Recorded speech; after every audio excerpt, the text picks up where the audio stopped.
बुध ने आनंद को वेश्या के पास क्यों जाने दिया।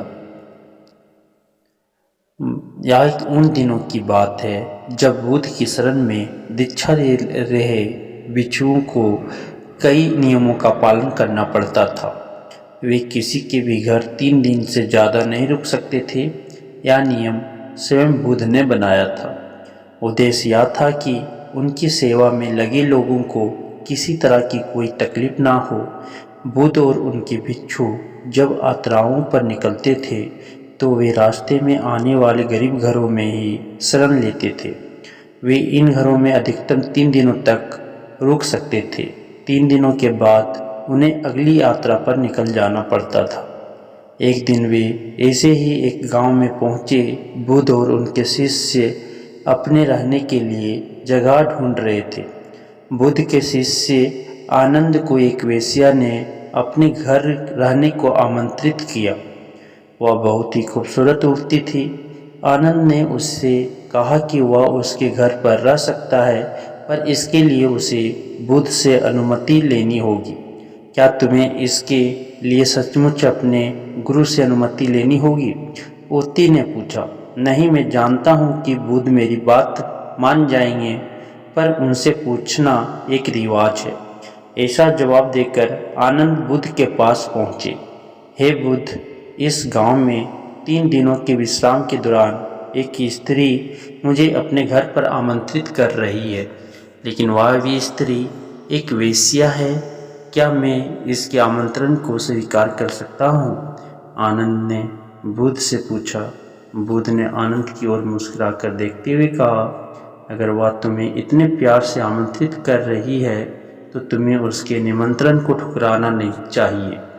जाओ और आराम से उसके घर ही रहो।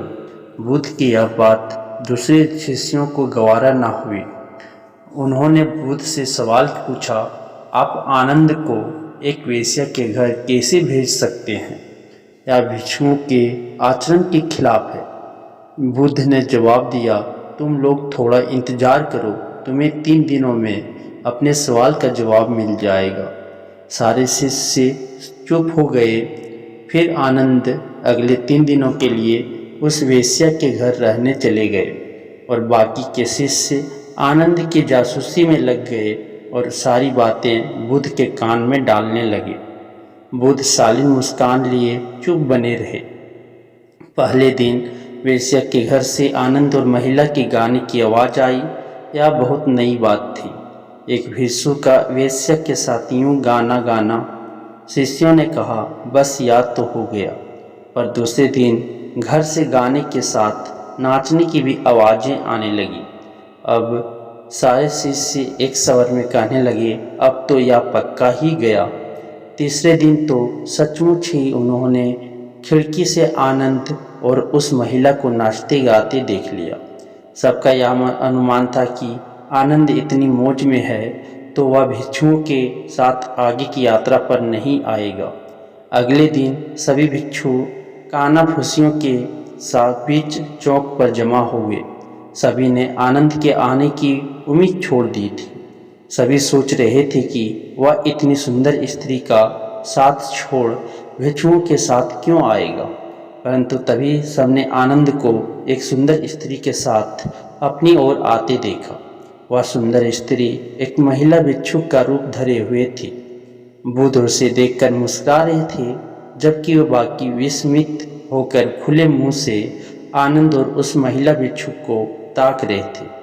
बुध ने आनंद की पीठ पर हाथ रखते हुए भिक्षुओं को संबोधित किया, अगर खुद पर भरोसा है तो आपको कोई भ्रष्ट नहीं कर सकता, बल्कि अगर आपका चरित्र बलवान है तो आप भ्रष्ट को भी चरित्रवान बना सकते हैं।